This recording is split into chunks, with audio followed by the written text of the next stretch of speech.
Ini saya akan kutipkan salah satu dari penafsir Quran yang cukup terkenal di awal abad 20, namanya Tafsir Al-Qasimi. Ya, Tafsir Al-Qasimi itu mengatakan begini. Kalau kita mempelajari munculnya kultus terhadap Bunda Maria yang berlebihan di tanah Arab, inilah salah satu yang direaksi oleh Al-Quran. Mohon maaf, saya ini tidak pendapat saya hanya segera mengutip Tafsir Al-Qasimi. Tafsir Al-Qasimi, dia mengatakan begini. Coba kita lihat redaksinya ayat Quran. Misalnya, siapa yang kafir di mata Islam itu? Laqad kafaral ladzina qalu innallaha salisu salasya. Sungguh telah kafirlah orang yang berkata bahwa Allah itu ketiga dari yang tiga. Lalu dikaitkan pula dengan surat yang lain, surat An-Nisa 171. Wala tahulu salasa, jangan kamu mengatakan Allah itu tiga. Siapakah yang dimaksud dalam ayat ini? Sebab aku menyertai engkau. Janganlah bimbang, sebab aku ini Allahmu. Aku akan meneguhkan, bahkan akan menolong engkau. Aku akan memegang engkau dengan tangan kananku yang membawa kemenangan. Edukasi rohani. Maria harus dihormati, tapi tidak untuk disembah. Maria harus kita hormati sebagai Bunda Kristus yang sepenuhnya Allah, tetapi tidak boleh kita masukkan dalam Tritunggal, karena Tritunggal itu Bapa, Putra, dan Roh Kudus. Nah, kelompok ini yang oleh orang Arab disebut sekte Maryamiyun. Nah, apa hubungannya dengan Islam? Apakah Islam itu muncul dari sekte ini? Saya kira tidak semudah itu untuk mengatakan. Apalagi hal-hal seperti ini kita mesti hati-hati sekali. Kalau posisi saya mengatakan Islam itu agama di luar Kristen. Kita tidak bisa menilai Islam dari kacamata Kristen. Kita harus menilainya dari kacamata lintas agama. Jadi kita tidak boleh mengukur Islam dari ukuran kita. Begitu pula kita tidak boleh mengukur Kristen dari ukuran Islam. Kayak seperti yang saya tegaskan di awal tadi.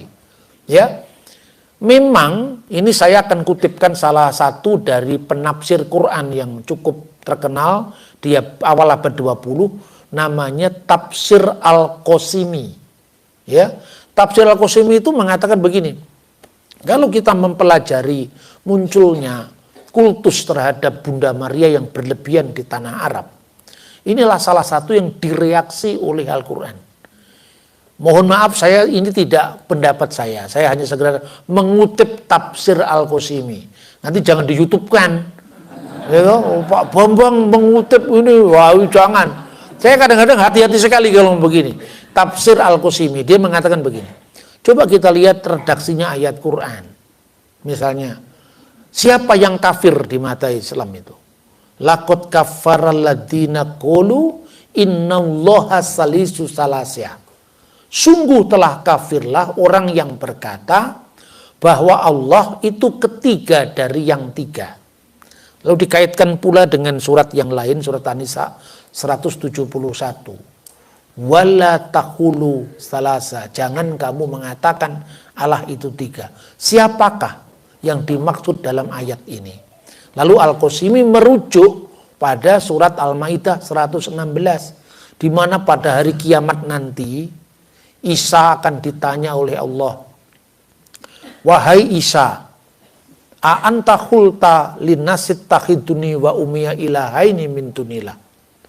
Idzqallahu, ketika Allah berfirman, wahai Isa, ya Isa, apakah kamu berkata pada sesama manusia, a anta khulta linnasit takhiduni, jadikanlah aku wa umiya dan ibuku ilahaini menjadi dua sembahan, dua ilah min dunillah selain Allah.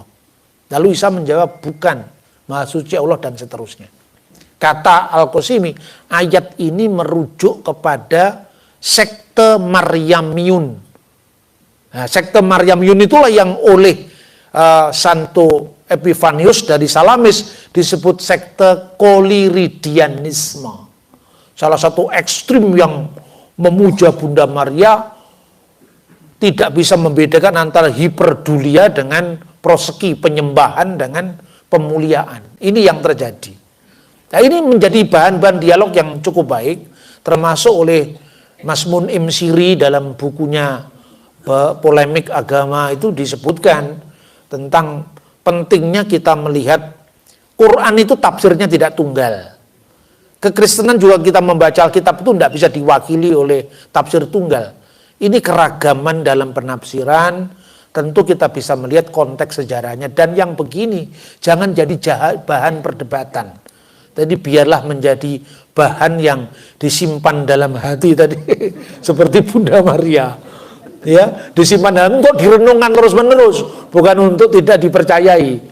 Itu saya kira. Kemudian jadi Islam tidak hanya muncul karena reaksi terhadap satu ajaran tertentu, tapi ya memang dilihat secara lebih holistik lagi. Itu saya kira ya, mungkin begitu. Oke, terima kasih.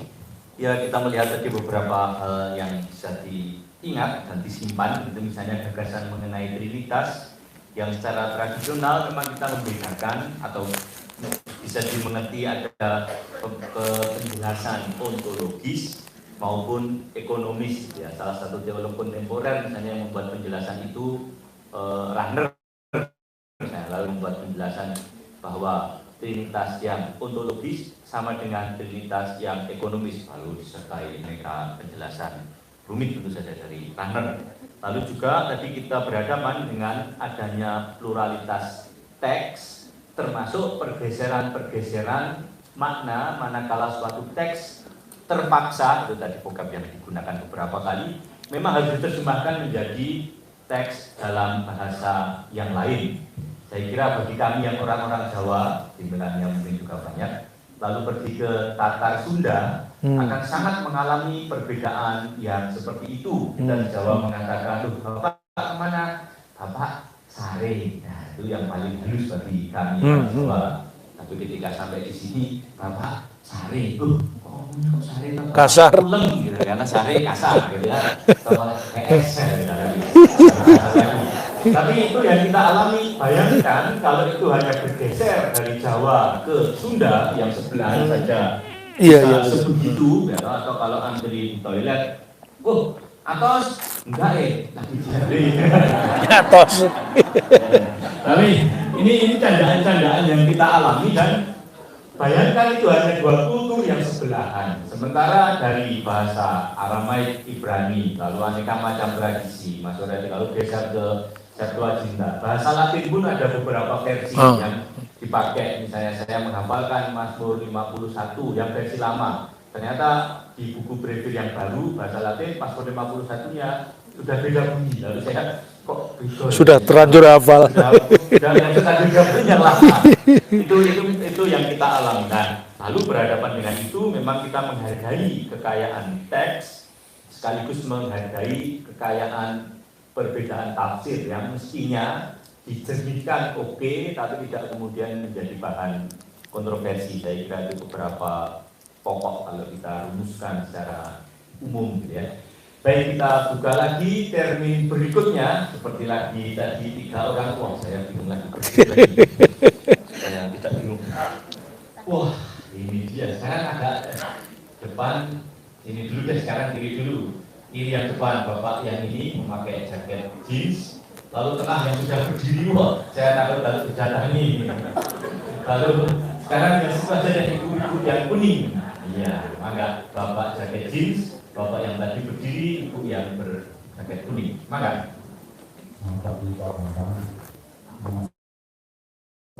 Paulus. Saya aktif sebagai guru sekolah minggu. Tapi justru pertanyaan ini saya ingin ajukan untuk mewakili murid-murid saya. Jadi terakhir-terakhir ini saya mengalami banyak murid-murid saya tuh ditantang gitu ya imannya, terutama mereka yang dari sekolah negeri. Nah itu mungkin sudah banyak dibahas di YouTube gitu ya. Jadi mereka mendapat pertanyaan, kenapa Tuhan ada 3, Tuhan tidak disalib dan sebagainya. Tapi yang jadi pertanyaan saya sebagai guru agama mereka adalah kenapa mereka itu begitu usil mengusik iman kita. Padahal kita sama sekali nggak pernah mengusik iman mereka, tapi mereka selalu mengusik terutama generasi muda kita. Ya, itu aja pertanyaan saya Pak Bambang. Terima kasih. Baik, silakan. Langsung dilanjutkan. Iya. Selamat siang Pak Bambang, Ramo Atmo. Perkenalkan, saya dari Paroki Santa Melania. Nama saya Simon Ojo Suarso. Saya mau bertanya ke Pak Bambang. Dari sesi pertama tadi Pak Bambang bercerita bahwa Yesus sudah ada sebelum segala sesuatu ada. Saya punya pertanyaan, apakah manusia pertama dan segala alam dan isinya, apakah lebih dulu Yesus atau dengan Adam dan Hawa yang diciptakan oleh Tuhan Allah? Terima kasih. Oke, terima kasih. Mangga yang berikutnya itu. Selamat siang Bapak Bambang Nursena dan Romo. Saya mau bertanya, kebetulan saya pernah kerja di salah satu gereja Protestan. Pernah mereka mempertanyakan seperti ini, apa perbedaan kitab suci di Protestan dengan di Katolik? Lalu saya jawab, di Katolik itu ada kitab tambahan yaitu kitab Deuteronika. Apa isinya katanya? Waktu itu saya belum hafal, tapi memang saya agak bingung juga. Lalu saya bilang, lihat aja di Google, kata saya. Karena saya nggak ingat sama sekali. Yang saya ingat itu hanya Yesus bin Sirach yang saya ingat yang jelas, sama Yudit dan Obed. Jadi saya bingung. Lihat aja di Google, kata saya. Loh, kenapa Katolik juga banyak juga sebenarnya pertanyaannya waktu itu. Kenapa Katolik ada selalu Santa Pelindung dan Santo Pelindung, katanya. Lihat aja di Google, saya kurang paham. Karena saya memang masih agak awam mengenai agama ini, kata saya. Tapi memang saya Katolik. Saya percaya kalau itu ada dalam agama Katolik. Jadi yang menjadi pertanyaan saya, kapan turunnya kitab Yesus bin Sirach itu di dalam kitab Deuteronika, dan apa perbedaannya Santo dan Santa itu di Katolik? Terima kasih. Baik, ya ada tiga ya. Kenapa mereka kok mengusik? Yang kedua, Yesus dan Adam duluan mana? Kitab suci Katolik, Protestan, lalu tadi soal Santo dan Santa. Silakan. Ya, terima kasih. Yang pertama tentang Tuhan tiga itu tadi sudah disampaikan. Makanya kalau saya itu karena yang begini itu kan sebenarnya pergumulan. Udah. Jadi gimana orang kalau ditanya terus-menerus kan lama kan bosen toh. Tapi orang untuk menghilangkan kebosanan itu muncullah kreativitas. Jadi saya ditanya, misalnya saya ceritakan. Tuhan itu esa Pak, Tuhan itu selalu kan itu aja yang diomongkan kan. Terus saya bilang, esa itu enggak penting, saya bilang. Kan kaget semua orang kan. Loh kok enggak penting Pak? Sekarang kamu pikir, sebelum segala sesuatu ada ini, yang ada siapa? Ya Tuhan Pak. Nah, berarti Tuhan waktu itu dengan siapa? Ya enggak ada siapa-siapa. Apa enggak kesepian Tuhan? Tuh kok Bapak ngomong begitu? Gitu, apa Tuhan itu enggak kesepian? Padahal sepi itu menyiksa. Sunyi sepi sendiri tanpa dirimu lagi. Bener ya? Orang kesepian itu menyiksa. Apa Tuhan enggak kesepian? Ya enggak. Lah kenapa? Berarti di dalam diri Tuhan itu ada sesuatu yang saling berkomunikasi tanpa tergantung dengan yang lain. Kowe ngerti orang ini? Waktu angel, surasi terus deh lah angel. Nggak usah dilanjutkan. Saya mengajak orang tidak hanya berbicara Tuhan dalam konteks ruang waktu, tapi melampaui ruang, melampaui waktu. Maka saya bilang, kalau sebelum segala sesuatu dia ada, hanya ada Tuhan, apa butuh 1, 2, 3? Maksudnya Pak, lah iya, adanya 2 itu kan karena ada satu untuk membedakan saya dengan kamu, maka ada 1 tambah 1, 2. Membedakan saya dengan kamu, maka ada aku, ada kamu. Jadi istilah aku, istilah kamu, hitungan 1, 2, 3 itu ada karena kenisbian ruang dan waktu. Lah Tuhan itu maha dan maha kok. Berarti tidak penting Pak kata soal, makanya orang penting kata 1 itu tidak penting. Sudah bubar kan akhirnya kan. Jadi tidak penting untuk apa wong. Dunia belum ada yang lain, hanya kata Tuhan ini kan nggak butuh pembeda. 1, 2, 3 itu kan butuh pembeda. Nah waktu itu Tuhan belum ada siapa-siapa. Sulit dibayangkan, makanya wis meneng ora usah diterusne. Berarti angel toh. Itu lebih bicara tentang Tuhan. Saudara-saudara, saya punya pengalaman seperti ini karena apa? Saya itu waktu SMP dianggap guru saya itu rada edan. Tahu gak? Karena bacaan saya itu bacaan yang tidak seperti dibaca oleh anak-anak seusia saya. Karena begini, keluarga dari almarhum eyang saya dari jalur bapak, itu keluarga priayi Jawa. Bacaannya itu sudah lintas agama. Tapi keluarga saya itu keluarga agama, mungkin lah, satu agama saja. Itu menjadi penyeimbang. Jadi saya membaca yang namanya ensiklopedia Winkelprint bahasa Belanda. Itu waktu saya masih kelas 2 SMP, kelas SD, kelas 6 itu sudah nonton itu. Tapi karena saya nggak ngerti bahasa Belanda, nggak diajari bahasa Belanda, saya cuma lihat gambarnya. Gambar itulah yang mengantarkan saya ke seluruh dunia. Saya mengerti kincir angin di Rotterdam dari gambarnya. Saya lihat itu apa namanya, kota Aleppo di Syria karena gambarnya tinggal huruf A. Gitu? Cari di situ gambarnya karena nggak ngerti bahasa Belanda. Dan waktu itu belum eranya ini. Gitu? Sehingga apa keliaran berpikir kita itu lebih luas. Nah, ketika saya membaca buku-buku pelajaran SMP, saya itu SD itu juara kelas. SMP kelas 1 masih juara. Kelas 2 sudah nggak juara lagi. Karena bacaan saya bukan bacaan pelajaran. Bacaan yang tidak ada di pelajaran. Salah satu yang saya baca itu saya masih ingat. Serat Darmo Gandul. Lu orang Jawa kelas 2 SMP bacanya Serat Darmo Gandul. Itu saya mengenal polemik agama dari situ. Lalu saya baca terbitan Tan Kun Sui. Yaitu misalnya ada buku yang berjudul Tao Te Ching, Lao Tse itu, kemudian ada Bhagavad Gita. Saya membaca Bhagavad Gita mulai Bhagavad Gita Amir Hamzah, Pujangga Baru sampai Kidung Agung yang diterjemahkan Sirul Asar Sulaiman. Lalu saya mikir, langit kebangsaan kita ini kenapa kok jadi sempit ya? Zaman saya SMP, Amir Hamzah itu diajarkan menerjemahkan Bhagavad Gita Hindu. Lah plus kesukaan saya nonton wayang. Jadi ketika kemudian gereja mendapatkan, ketika sudah dewasa lah, iman kita ini sering diserang dan sebagainya. Itu Kristus mirip dengan Krishna. Jadi lahirnya dari ibu perawan. Nah terus saya bilang, loh kamu itu enggak ngerti wayang ya, saya bilang. Mana ada Krishna lahir dari perawan? Itu coba sumber mana Krishna lahir dari perawan? Itu gara-gara orang bule yang baru mengenal Hindu. Terus dia mengenal itu cuma berdasarkan ensiklopedia umum. Lalu dibuat paralelisasi Krishna sama dengan Kristus lahir dari seorang perawan. Tidak ada ajaran seperti itu di Hindu.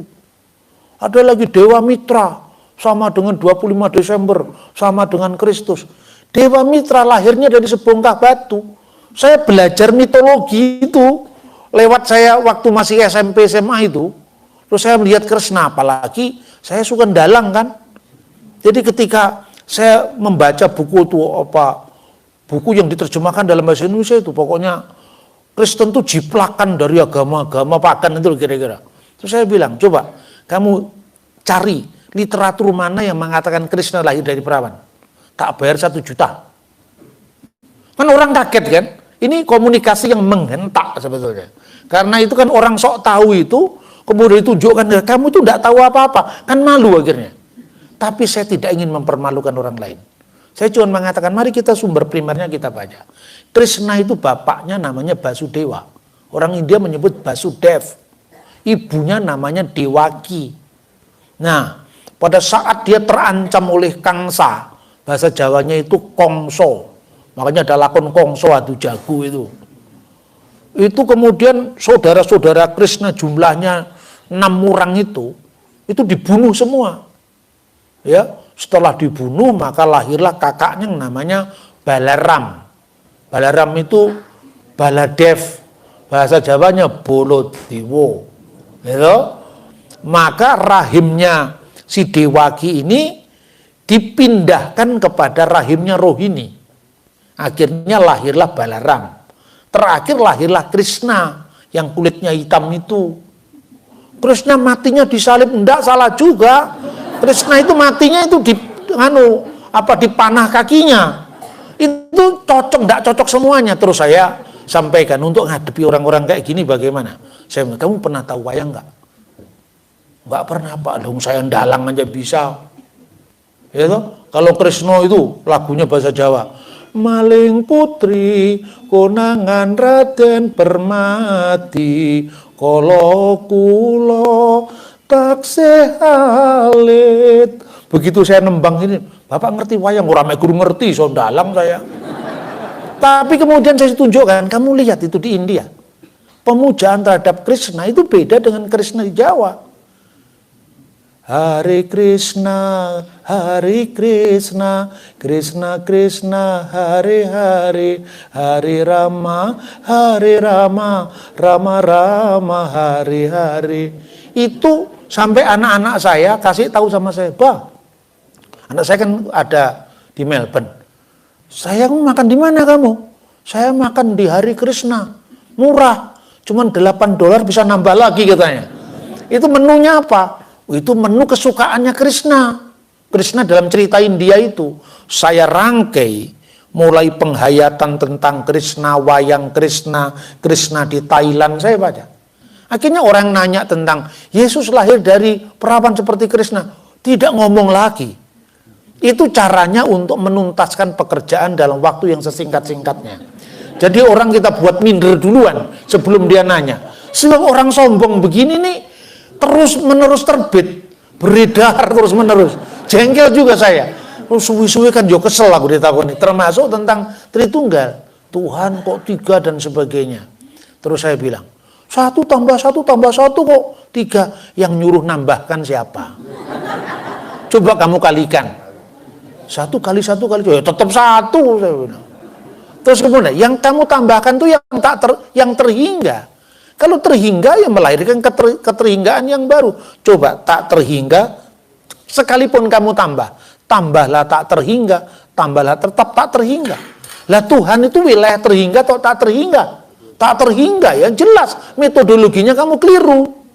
Jadi angka Maha Esa tidak terlalu penting itu kan. Orang kan kaget-kaget itu kan.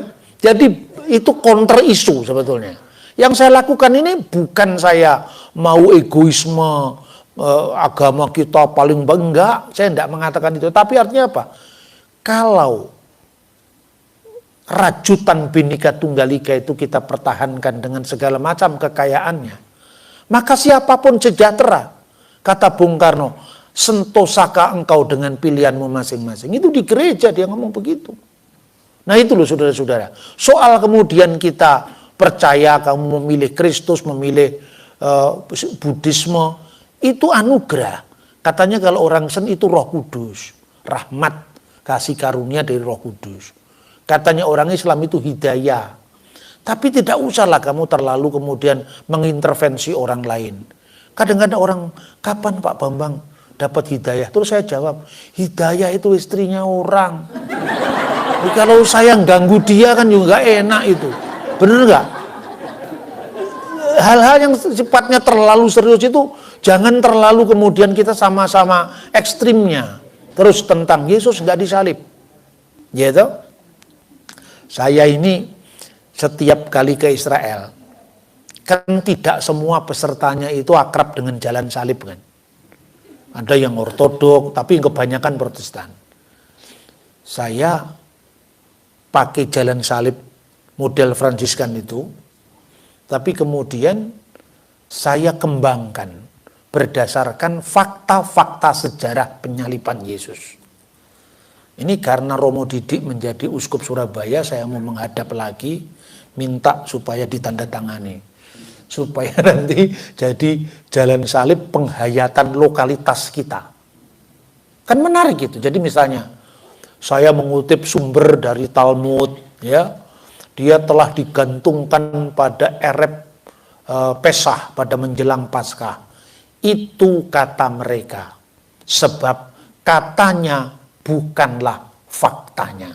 Faktanya memang Yesus mati, catatan dari Cornelius Tacitus, tapi dihayati dalam jalan salib. Sehingga orang yang malas-malas baca terpaksa membaca, kan? Bener nggak? Itu cara sebetulnya sosialisasi itu saya pakai itu cara. Habis itu teman-teman kita yang tidak pernah pakai tanda salib, yang biasanya kalau ke Israel itu cuman lari cari-cari belanja, menangis di depan 14 stasi itu. Terus saya tanya, bagaimana penghayatan Bapak Ibu? Waduh Pak, saya bisa membayangkan bagaimana Tuhan Yesus pada zaman itu. Terus ayatnya di mana? Sekarang ayat itu ternyata Pak berhubungan dengan sejarah lah. Makanya kalau kamu ayatiah begini sulit, karena sejarah itu tidak bisa dibatasi dengan cara pandang kita. Ayatnya benar, cara pandangmu itu loh membatasi. Seperti itu. Makanya saya bilang, tanpa membaca Injil pun Yesus disalib itu jadi semacam ya liturgi-liturgian lah. Liturgi kan itu kan harus disahkan, tapi ini kan liturgi itu kan untuk katekisasi itu. Tanpa membaca Injil pun Yesus pasti disalib. Loh kok tanpa membaca Injil? Kalau membaca Injil kan orang lain nggak percaya. Jadi kalau saya membuktikan Yesus disalib berdasarkan Injil, orang lain nggak menggubris, saya menghormati kitab suci saya. Maka saya tidak mau kitab suci saya dilecehkan. Saya hanya membuktikan salib dari Flavius Josephus, dari Cornelius Tacitus, dari Traktat Sanhedrin. Semua sumber sejaman mengatakan Yesus disalib. Lalu orang salah paham dengan saya. Jadi Bapak tidak mau mengutip kitab suci saya, Pak. Wong kitab suci saya aja nggak saya kutip, apalagi kitab sucimu. Bener nggak? Nanti malah salah-salah kena penodaan agama saya. Ngapain ngurusi kitab sucinya orang? Berarti Bapak tidak percaya Injil. Loh, kamu jangan salah paham. Kalau hanya untuk mengatakan Yesus disalib, tanpa membaca Injil pun kita mengatakan Yesus disalib. Tapi kalau kamu tanya kepada saya, untuk apa Yesus disalib? Baru saya membaca Injil. Makna salib itu ada dalam Injil. Tapi fakta penyaliban, tidak usah baca Injil pun, Yesus pasti disalib. Lalu salah satu stasi yang meninggi di Yerusalem itu, mereka kan sudah kesel-kesel begini kan. Nah, terus salah satunya yang saya sampaikan. Basilides mengatakan, sesungguhnya Yesus tidak benar-benar jadi manusia. Jadi bagaimana mungkin bayangan bisa disalibkan? Maka Basilides mengajarkan, Simon orang Kirene yang memikul salibnya, itulah yang menggantikan dia setelah wajahnya diserupakan di kayu salib. Menggantikan Yesus. Kata mereka. Nah, kemudian yang lain mengatakan, itu kata mereka, sebab katanya bukanlah faktanya. Lalu dicatat, gitu loh. Oh, bayangkan kalau itu dihafalkan jadi liturgi. Kan orang kan terpaksa membaca. Oh, mumpung kamu di Yerusalem, ya toh, saya pakai itu pulang tercerahkan, saudara-saudara. Saya itu kan, makanya saya tidak mau jadi imam. Ini minta maaf ya, romo-romo ini. Saya tidak mau jadi imam karena apa? Karena supaya saya bisa liar cara pikirnya, tapi jangan terpengaruh dengan saya loh. Edisi kayak saya itu terbatas itu. Kenapa? Karena tantangan besar ke depan itu adalah perang komunikasi. Pertarungan wacana. Itu yang saya sampaikan. Jadi, kenapa mereka selalu usil? Justru gunakan keusilan mereka itu untuk menjelaskan dan tidak bosan-bosannya bersaksi. Tapi bersaksilah tanpa harus melukai. Ya kan? Sekalipun kita mencinta sampai terluka. Waduh, gitu. Nah, yang kedua, Yesus sudah ada sebelum segala sesuatu ada. Ini praeksistensi Yesus. Suatu saat saya diundang ke sebuah gereja sinode Jawa, Protestan. Sinode ini sebetulnya alirannya Mennonite. Ya, saya kadang-kadang berpikir, kenapa orang suka dengan aliran? Ya, saya ditanya, Pak Bambang alirannya apa? Saya nggak suka aliran, saya langsung ke samudra. Karena kalau aliran dapatnya sedikit, kalau samudra kan dapatnya banyak, saya bilang. Tetapi saya kasih masukan, Pak Pendeta, kalau acara seperti ini digelar tanpa diabadikan, rugi. Kenapa bukan dijadikan acara tahunan? Acara apa tahunan, Pak? Iya, kalau di kalangan teman-teman Protestan itu kan agak alergi dengan budaya lokal kan. Nah, saya sudah mulai mengatakan, ayo kita lakukan inkulturasi di gereja. Apalagi gereja Jawa, saya bilang. Itu bahkan di gereja Katolik pun yang di Jawa tidak ada momentum di mana liturgi suci gereja itu ditembangkan dalam bentuk mocopat pada awal sejarah kekatolikan di tanah Jawa. Tapi di Jawa ada kalangan Protestan yang begini malah gak dilanjutkan. Terus kita ikut Tuan Menir Belanda, semua sedikit-sedikit pakai gaya barat. Terus saya tunjukkan, ini menarik loh Pak. Ini harus dijadikan acara tahunan. Lalu disebutlah yang namanya Ambengan Agung Kiai Tunggul Wulung. Mereka juga ragu-ragu mencantumkan kata kiai. Karena itu di kuburannya Tunggul Wulung itu di Jawa Tengah, di Pati itu hanya komplek pemakaman Kristen Tunggul Wulung. Kenapa nggak ditambahi kiai? Loh, kiai kan Islam Pak. Itu Islam rajin mengurus hak cipta. Padahal itu bukan miliknya Islam, itu miliknya orang Jawa. Mulai dari Kiai Semar Bodronoyo sampai Kiai Prada Gamelan di Ludoyo itu. Kiai itu adalah sebutan hormat bukan hanya kepada sosok yang dituakan, tapi pada benda yang dikeramatkan. Nah, tapi ketika kemudian gereja Protestan Jawa ini dulunya kontekstual, dulunya inkulturatif, begitu tahun 1930 itu kemudian distabletkan di Belanda, akhirnya harus ikut teologi dari Sending. Akibatnya mulailah gelar kiai dibuang. Kalau Romo ya cuman Romo kebatinan, gitu. Terus pakai gelar pendeta. Padahal pendeta itu justru Hindu dari kata pandit. Nah, ini minta maaf, saya tidak menggauh kemapanan loh, ini enggak. Kalau Romo itu istilah Jawa, gitu. Kiai istilah Jawa. Pendeta itu istilah Sanskrit yang dijawakan. Jadi pandit kemudian pendeta. Kalau pendetanya itu bisa begawan Nabi Yoso, baguslah. Tapi jangan sampai Durna yang sudah distigmakan, pendeta Durno. Gitu? Jadi ada banyak muatan-muat matra-matra teologi lokal. Salah satu keunggulannya itu apa? Mereka punya semacam sistematik teologi yang ditulis dalam bentuk tembang macapat. Namanya Kidung Rasa Sejati dari Kiai Paulus Tosari. Saya sampaikan kepada desa-desa Kristen, ayo kita bikin ngaji Rasa Sejati Kiai Tosari. Nah, kita ngaji pakai apa, kalau perlu pakai gamelan, tembang Jawa. Lalu ada semacam lagu yang umum itu Rasa Sejati itu bait pertama. Itu dinyanyikan di awal semua, ini baru kita diskusi. Itu menarik. Lah, soal Yesus yang sudah ada sebelum segala sesuatu ada, itu menjadi permenungan orang-orang Kristen Jawa ketika berhadapan dengan aliran kepercayaan sebagai sahabat dan Islam.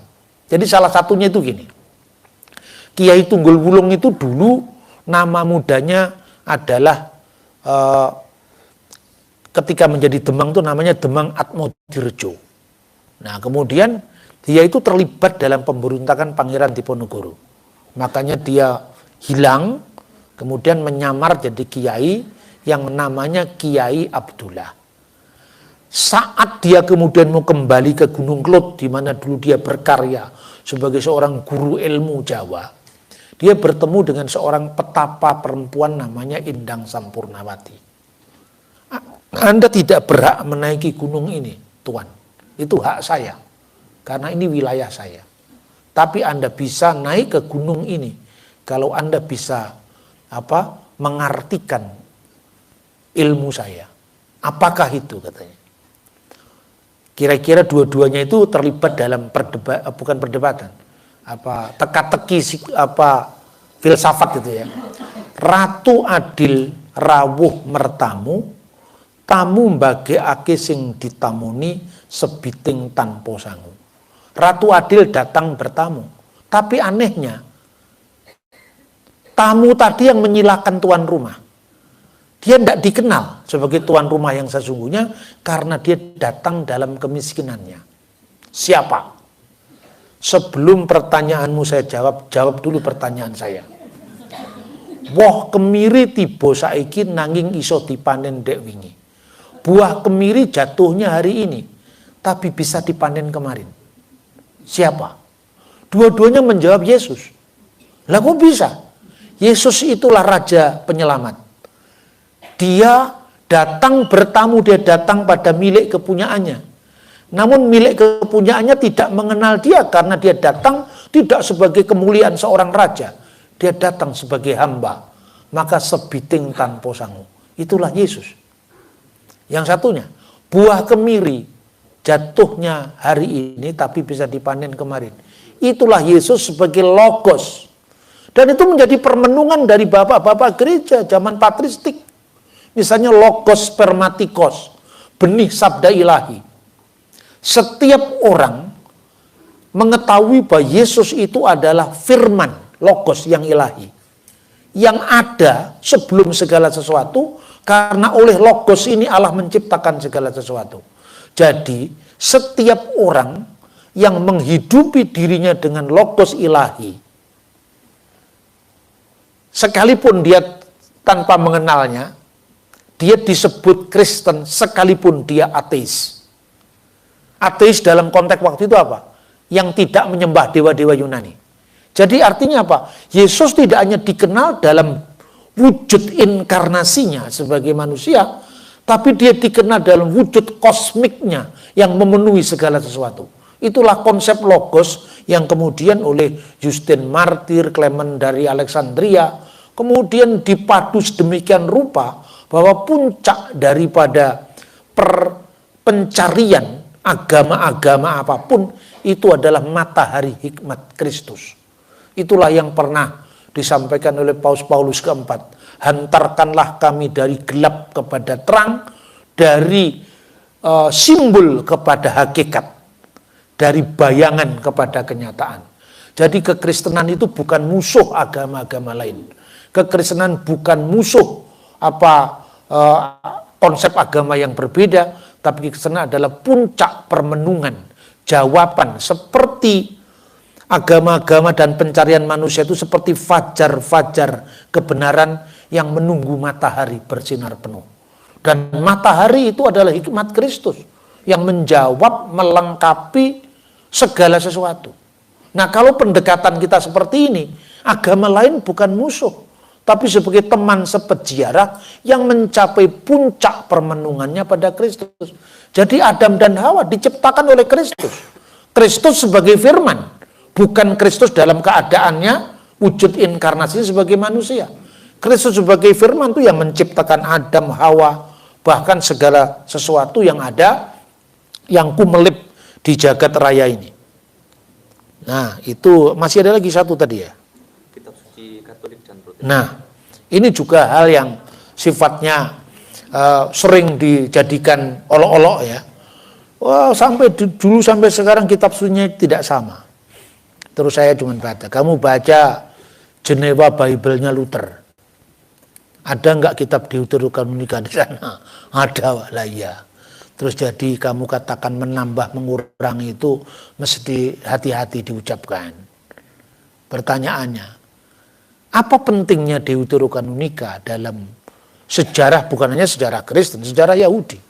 Begini, karena bicara seperti ini hal-hal yang sifatnya ya cukup genit untuk dipolitisir orang di luar kita, maka saya bahasanya juga bahasa Punokawan tadi. Saya bilang, kitabnya Katolik sama kitabnya Kristen tidak sama. Siapa bilang sama? Di seluruh dunia ada Katolik, Ortodok, Kristen, Katolik termasuk Katolik Roma, Katolik Ritus Timur, semua sama. Dari Matius sampai Wahyu sama, 27 jumlahnya. Jadi Alkitab kita sama. Dari Matius sampai Wahyu kitabnya sama. Tapi kan mereka pasti mengatakan, perjanjian lamanya Pak. Nah, itu kan urusannya Yahudi, bertemu urusan kita itu. Urusan Yahudi itu. Nah, kok bisa urusan Yahudi? Gereja ini tinggal terima dari Yahudi. Nah, saudara-saudara lihat, saya katakan, di kitab suci ya, yang namanya komunitas gereja mula-mula di Yerusalem itu memang ada dua kelompok. Makanya di Kisah Rasul pasal 6 itu kan ada orang-orang Yahudi yang berbahasa Yunani dan orang-orang Ibrani. Orang-orang Yahudi yang berbahasa Yunani itu biasanya dari Alexandria, dari Siprus, termasuk Markus itu kan bapaknya orang Alexandria, ibunya punya rumah besar jadi senakal sekarang itu. Kalau bukan orang diaspora, mana dia punya rumah besar menampung 120 orang di Yerusalem. Itu Markus, bapaknya namanya Aristobulus, ibunya namanya Maria. Tapi nama Aristobulus tidak ada dalam Alkitab Pak. Itu ada dalam sejarah Mesir. Karena apa? Dia kan akhirnya mati di Alexandria mengabarkan Injil di sana. Masa yang gitu nggak kamu percaya juga? Gitu? Terus saya bilang kalau kamu tidak percaya, Matius, Markus, Lukas, Yohanes ditulis oleh Matius, Markus, Lukas, Yohanes. Dari mana ayatnya? Ayo sekarang tidak ada. Injil ini ditulis oleh Lewi si pemungut cukai, mana ada? Beda kalau surat Paulus kepada jemaat Korintus yang pertama kan ada alamatnya. Itu ayatnya nggak ada. Dari mana kamu tahu? Kok percaya itu tulisannya Matius? Dari judulnya. Berani-berani kasih judul. Wong di pasal dan ayatnya nggak ada. Itu dari Papias kita tahu. Dari fragmen Muratori kita tahu. Semua itu adalah tradisi suci. Tidak bisa kita potong begitu saja. Kalau kita dapat agama minimalis silakan. Ya, tapi jangan mau yang minimalis. Terus saya katakan, apa pentingnya? Begini. Jadi orang-orang Yahudi yang berbahasa Yunani itu punya Septuaginta. Lah dalam Septuaginta, Deuterokanonika itu ada semua. Ayo sekarang. Terus kapan mulai tidak ada? Itu tadi setelah konflik Yahudi Kristen. Tapi memang Yesus tidak mengutip langsung seperti ada tertulis gitu ya. Karena waktu itu kanon ini belum tersusun rapi seperti sekarang. Coba Anda lihat sekarang di Qumran. Itu Yesus bin Sirak ada di sana. Kalau alasannya waktu itu karena Deuterokanonika tidak termasuk kanon karena ditulis dalam bahasa Yunani. Ibraninya sekarang ketemu. Itu satu. Yang kedua sekarang, kita tidak tahu sejarah Yahudi antara tahun sekitar 167, 164 waktu perang Makabe itu, sampai Roma masuk ke tanah suci dari mana kita tahu. Nah, kalau ke Israel ngomongnya lebih mudah. Orang-orang nanya, Pak, kok ada kaki Dian berkaki 9, ada kaki Dian berkaki 7? Saya gampang. Baca kitab 1-2 Makabe. Loh, ini kan kitabnya Katolik. Terpaksa memang adanya di situ. Pak enggak? Ini bahasanya orang Jawa begini ini. Bukan ngotot-ngototan enggak. Ini kitabnya orang Katolik Pak. Kepaksa adanya di situ memang ada. Terus dia baca malam hari itu kan. Saya selalu bawa ini baca. Oh iya ya Pak. Berarti sejarah ini kan enggak tercatat di Alkitab Ibrani. Enggak ada. Itu adanya di intertestamental teks. Kalau kamu tidak mau menyebut kanon silahkan. Sebut aja intertestamental book. Kan ada orang Protestan yang moderat tidak menyebutnya kanon. Karena bisa mengganggu yang lain. Dia sebut intertestamental book. Sudahlah artinya buku ini bernilai. Nah terus. Apa Yesus tidak pernah mengutip buku itu? Pernah. Coba kebijakan Salomo dikutip Yesus. Memang kutipan itu harus langsung apa? Kalau Anda nulis skripsi, tidak harus kutipan langsung. Ada kutipan tidak langsung, ada kutipan langsung. Kutipan tidak langsung misalnya. Marilah padaku hai engkau yang letih lesu dan berbeban berat. Itu kutipan dari kebijakan Salomo. Terus Yesus merayakan perayaan penahbisan bait suci. Kapan itu terjadi? Tahun 164 sebelum Masehi. Jadi gini, ketika Alexander Agung menguasai Timur Tengah, akhirnya kerajaannya kan pecah-pecah. Salah satu perpecahannya itu adalah Alexandria dan Seleukid. Alexandria di Mesir, Seleukid di Syria. Itu kira-kira. Nah, waktu di Syria itulah dulu di zamannya Antiochus ketiga itu belum ada gejala apa-apa. Makanya untuk membayangkan sebelum penajaman hubungan Yahudi dengan Yunani, Anda bisa membaca kitab Yesus bin Sirak. Tapi setelah penajaman hubungan Yahudi dan Yunani, Anda membaca kitab 1-2 Makabe. Karena 1-2 Makabe ditulis setelah peristiwa Makabe. Sementara Yesus bin Sirak ditulis ketika hubungan Yahudi dan Yunani baik-baik saja. Siapakah orang Goyim, bangsa-bangsa lain? Apa ukurannya? Dalam Yesus bin Sirak jelas dikatakan, siapapun yang taat kepada Tuhan, hormat pada hukum, itulah orang Yahudi, itulah orang bukan Yahudi. Penajaman seperti itu belum ada. Ketika ada penajaman itu kapan? Ketika Antiochus IV Epiphanes melakukan pelecehan terhadap bait suci di Yerusalem. Orang Yahudi disuruh makan babi. Orang Yahudi disuruh memasang dewa-dewa Yunani di bait suci. Saat itu kemudian terjadi perlawanan dari kaum Makabe. Makabe itu singkatan dari bahasa Ibrani. Mika Moka Baelim Adonai. Siapakah di antara para ilah yang seperti engkau ya Tuhan? Akhirnya pemberontakan anak-anak imam besar Matatias itu menang sekalipun perangnya gerilya. Menyerang sembunyi. Tapi akhirnya menang. Begitu menang, bait suci ditahbiskan kembali. Bejana-bejana yang sudah tidak dicemarkan untuk penyembahan berhala tidak layak lagi dibuang, diganti yang baru. Pada saat mereka menyalakan menorah kaki dian bercabang 7, itu kan dirayakan selama 8 hari perayaan. Minyak zaitun hanya cukup untuk menghidupi semalam saja, saat saudara semalam. Tapi karena mujizat bisa merayakan selama 8 hari 8 malam perayaan. Ini menurut sumber Talmud. Ya, dari mana minyak ilahi itu? Dari surga.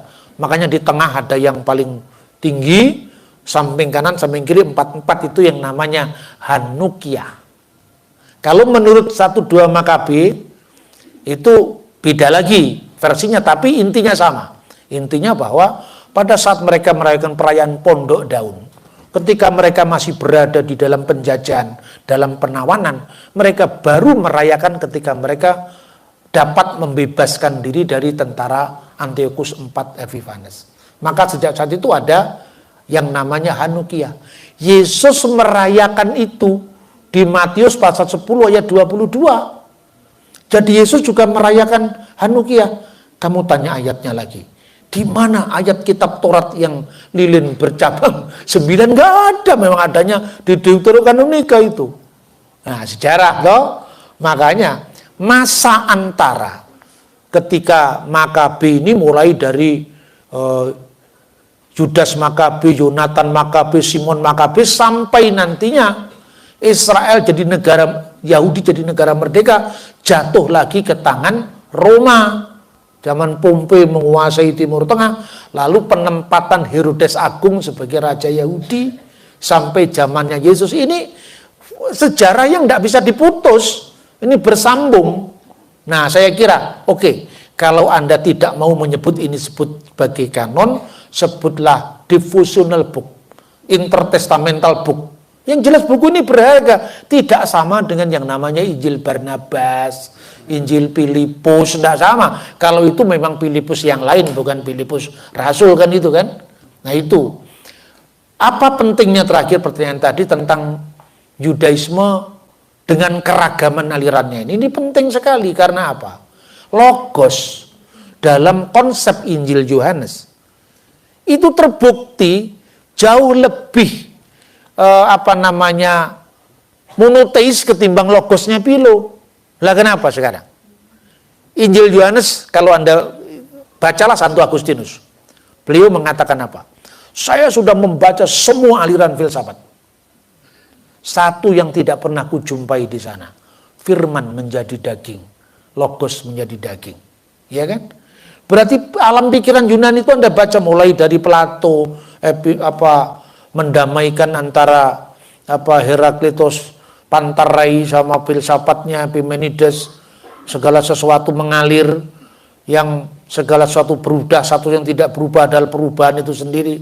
Sampai itu kan kemudian didamaikan oleh Plato dengan legenda orang di gua itu, bahwa yang berubah-ubah itu dunia temporal, yang tidak berubah di alam midi sana.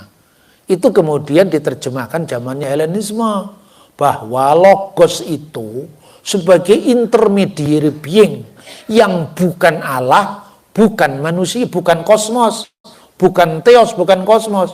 Ini baina. Jadi bukan Allah, bukan manusia. Bandingkan dengan Injil Yohanes. Enarki in ologos, ke ologos in prostontion, ke theos in ologos. Pada mulanya logos, firman. Firman itu bersama dengan Allah. Terbedakan. Firman itu Allah, tak terbedakan. Satu. Mana ada orang Yunani yang mengatakan logos itu adalah Allah? Terus kemudian, firman itu telah menjadi manusia. Di mana ada ajaran filsafat Yunani Helenisme yang mengatakan firman jadi manusia? Itulah yang sangat revolusioner dilakukan oleh Injil Yohanes. Firman sepenuhnya Allah, tapi juga ketika turun ke dunia sepenuhnya manusia. Ini bertentangan dengan ajaran Yunani. Nah sekarang bandingkan dengan Philo. Philo mengatakan apa? Logos itu deuterotheos, Allah kedua. Philo gagal mendamaikan monoteisme Yahudi dengan Helenisme. Tapi Injil Yohanes dengan sangat jelas mempertahankan monoteisme sekaligus kekasan firman. Apakah firman hanya dihayati dalam konteks Philo? Tidak. Anda bisa melihat Targum. Targum itu menampilkan firman sebagai memra dalam bahasa Aram. Dan memra itu dipahami, misalnya, ketika Tuhan yang transenden, yang tan keno kino yang ngopo, yang nggak tersentuh, itu ada di sana, transendensi ilahi. Maka dikatakan tetap Allah, Elohim, tetap Adonai. Tapi begitu Tuhan itu berjalan-jalan di taman pada pada suatu hari yang sejuk, Tuhan kok berjalan-jalan? Kan mirip dengan ayo lakum yang tunjungan, maksud Tuhan kok jalan-jalan? Itulah antropomorfisme. Ketika Allah dibayangkan hadir di tengah-tengah umatnya, itu disebut memra oleh Targum. Makanya kadang-kadang itu orang Israel menunggu Musa di bawah 70 tua-tua itu. Maka mereka bertemu dengan Allah. Bagaimana umat ciptaan bisa bertemu dengan Allah dan tahan dengan kedahsyatannya? Maka dikatakan mimra min khedem Allah, firman yang bersama-sama dengan Allah menemui Israel. Tapi ketika menunjukkan Allah yang transenden, dikatakan Elohim. Maka perhatikan, firman itu bersama-sama Allah itu paralel dengan ungkapan Targum, mimra min khedem Allah, firman yang bersama-sama dengan Allah. Tapi ketika Yohanes mengatakan firman adalah Allah, mimra Allah, firman itu Allah. Ini Yahudi basicnya, bukan Yunani. Makanya dulu sejak saya mahasiswa itu saya sering diskusi filsafat dengan para prater yang seusia dengan saya. Terus dikatakan, kamu kenapa tidak ikut jalan saya? Kita mengikuti jalan yang lain. Nanti kita ketemu di satu tempat. Hanya karena saya punya istri tidak mungkin jadi imam. Nah, tapi jangan dianggap dia penghalang, tidak. Dia adalah biara tanpa jubah. Kira-kira seperti Tuhan. 2 Tesalonika pasal 2. Kedurhakaan sebelum kedatangan Tuhan.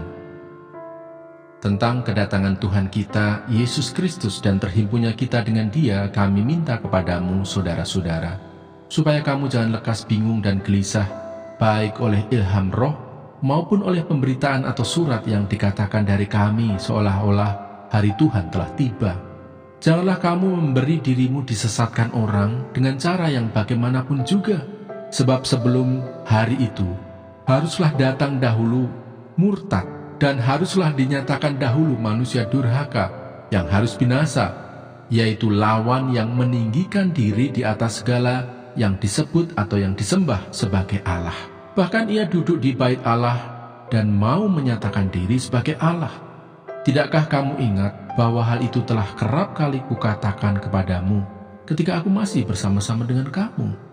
Dan sekarang kamu tahu apa yang menahan dia, sehingga ia baru akan menyatakan diri pada waktu yang telah ditentukan baginya.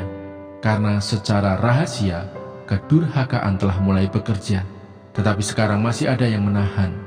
Kalau yang menahannya itu telah disingkirkan, pada waktu itulah si pendurhaka baru akan menyatakan dirinya, tetapi Tuhan Yesus akan membunuhnya dengan nafas mulutnya dan akan memusnahkannya kalau ia datang kembali. Kedatangan si pendurhaka itu adalah pekerjaan iblis dan akan disertai rupa-rupa perbuatan ajaib, tanda-tanda dan mujizat-mujizat palsu dengan rupa-rupa tipu daya jahat terhadap orang-orang yang harus binasa karena mereka tidak menerima dan mengasihi kebenaran yang dapat menyelamatkan mereka. Dan itulah sebabnya Allah mendatangkan kesesatan atas mereka yang menyebabkan mereka percaya akan dusta, supaya dihukum semua orang yang tidak percaya akan kebenaran dan yang suka kejahatan. Dipilih untuk diselamatkan. Akan tetapi kami harus selalu mengucap syukur kepada Allah karena kamu, saudara-saudara yang dikasihi Tuhan, sebab Allah dari mulanya telah memilih kamu untuk diselamatkan dalam roh yang menguduskan kamu dan dalam kebenaran yang kamu percayai. Untuk itulah Ia telah memanggil kamu oleh Injil yang kami beritakan, sehingga kamu boleh memperoleh kemuliaan Yesus Kristus, Tuhan kita. Sebab itu, berdirilah teguh dan berpeganglah pada ajaran-ajaran yang kamu terima dari kami, baik secara lisan maupun secara tertulis. Dan Ia, Tuhan kita Yesus Kristus dan Allah Bapa kita, yang dalam kasih karunia-Nya telah mengasihi kita dan yang telah menganugerahkan penghiburan abadi dan pengharapan baik kepada kita, kiranya menghibur dan menguatkan hatimu dalam pekerjaan dan perkataan yang baik.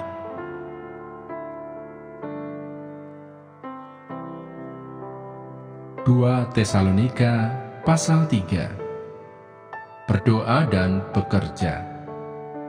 Selanjutnya, saudara-saudara, berdoalah untuk kami, supaya firman Tuhan beroleh kemajuan dan dimuliakan, sama seperti yang telah terjadi di antara kamu, dan supaya kami terlepas dari para pengacau dan orang-orang jahat, sebab bukan semua orang beroleh iman. Tetapi Tuhan adalah setia. Ia akan menguatkan hatimu dan memelihara kamu terhadap yang jahat. Dan kami percaya dalam Tuhan, bahwa apa yang kami pesankan kepadamu, kamu lakukan dan akan kamu lakukan. Kiranya Tuhan tetap menunjukkan hatimu kepada kasih Allah dan kepada ketabahan Kristus.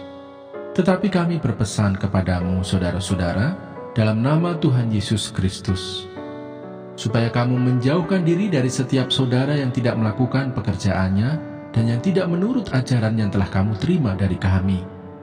Sebab kamu sendiri tahu bagaimana kamu harus mengikuti teladan kami, karena kami tidak lalai bekerja di antara kamu dan tidak makan roti orang dengan percuma, tetapi kami berusaha dan berjerih payah siang malam, supaya jangan menjadi beban bagi siapapun di antara kamu. Bukan karena kami tidak berhak untuk itu, melainkan karena kami mau menjadikan diri kami teladan bagi kamu, supaya kamu ikuti.